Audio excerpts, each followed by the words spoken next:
এদিকে রেকর্ড বৃষ্টিতে ডুবল বন্দরনগরী চট্টগ্রাম। ডুবেছে সড়ক, বাসাবাড়ি, ব্যবসা প্রতিষ্ঠানেও ঢুকেছে পানি।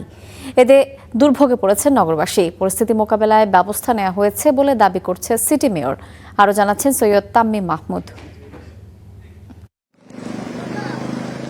সোমবার বিকেল থেকে থেমে থেমে বৃষ্টি হলেও রাত থেকেই শুরু হয় মুষলধারে ভারী বর্ষণ। পতেঙ্গা আবহাওয়া অফিসের তথ্য বলছে, দুপুর পর্যন্ত প্রায় 400 মিলিমিটার বৃষ্টিপাত রেকর্ড করা হয়েছে, যা এই মৌসুমের সর্বোচ্চ এবং পূর্বাভাসকেও ছাড়িয়ে গেছে। অতি বৃষ্টিতে তলিয়ে গেছে নগরীর আগ্রাবাদ, হালিশহর, চকবাজার, কাতালগঞ্জ, সুলকবহর, বাকুলিয়া সহ অনেক এলাকা। সড়কের পাশাপাশি দোকানপাট, বসতবাড়িতে পানি ঢুকে চরম বিপাকে পড়েছে সাধারণ মানুষ। এখানে সবসময় জলাবদ্ধতা হয়। এখানে মাননীয় মেয়র মহোদয়ের কাছে দৃষ্টি আকর্ষণ করতেছি, এটা দ্রুত বড় প্রকল্প প্রজেক্ট করি, দ্রুত পানি নিষ্কাশনের জন্য ব্যবস্থা নিতে বলতেছি। আমরা কি পরিমাণে আমরা উঠাইছি, এত জলাবদ্ধতা আমাদের চলাফেরার জীবনে খুব কষ্ট হয়ে গেছে। পূর্ণ কর্মদিবসে এমন জলাবদ্ধতার প্রভাব পড়েছে গণপরিবহন ব্যবস্থাতেও। প্রধান সড়কগুলোতে রিকশা ছাড়া অন্যান্য যানবাহনের সংখ্যা ছিল অত্যন্ত সীমিত। ফলে অফিসগামী ও জরুরি প্রয়োজনে বাইরে বের হওয়া মানুষজন পড়েছে ভোগান্তিতে।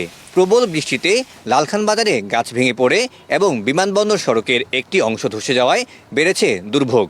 অনেক কাজে বের হতে হচ্ছে, চাকরিতে যাওয়ার জন্য বের হতে হচ্ছে, শিক্ষা প্রতিষ্ঠানে যাওয়ার জন্য। যেমন আজকে সকল পরীক্ষা স্থগিত হয়েছে, মানুষ অফিস টাইমে ঠিক টাইমে যেতে পারতেছে না। সকাল থেকেই নগরীর বিভিন্ন স্থানে ঘুরে ঘুরে জলাবদ্ধতা পরিস্থিতি পরিদর্শন করেন সিটি মেয়র। জানান, পরিস্থিতি মোকাবেলায় সম্ভাব্য সব ব্যবস্থা নেওয়া হয়েছে। It's a good sign. তবে আমরা আশা করছি যেটা আমাদের সবাইকে সর্বোচ্চ সতর্কতার জায়গা থাকতে হবে, যার কারণে আমরা এখন কুইক রেসপন্সিভ আমরা করেছি। যেখানেই জলাবদ্ধতা তৈরি হচ্ছে সেখানেই দ্রুত গতিতে প্রয়োজনীয় পদক্ষেপ নেয়ার দাবি করেছে জলাবদ্ধতা নিরসন প্রকল্প সংশ্লিষ্টরা। এবং আপনাদের মাধ্যমে চিটগাঁওবাসীকে আশ্বস্ত করতে চাই যে জলাবদ্ধতা নামে আমাদের যেই সাফারিংসটা ছিল সেটা ইনশাল্লাহ এই বছর অনেক কমে, হয়তো 80-90% পর্যন্ত কমে যাবে এবং আমরা এটার প্রপার সুফল দেখতে পাবো। এদিকে টানা বৃষ্টি ও জোয়ারের পানিতে বেড়িবাঁধ ভেঙে প্লাবিত হয়েছে সাগর তীরবর্তী বাঁশখালীর ছনুয়া, খানখানাবাদ সহ কয়েকটি এলাকা। Syed Tamim Mahmud, star news, Chittagong.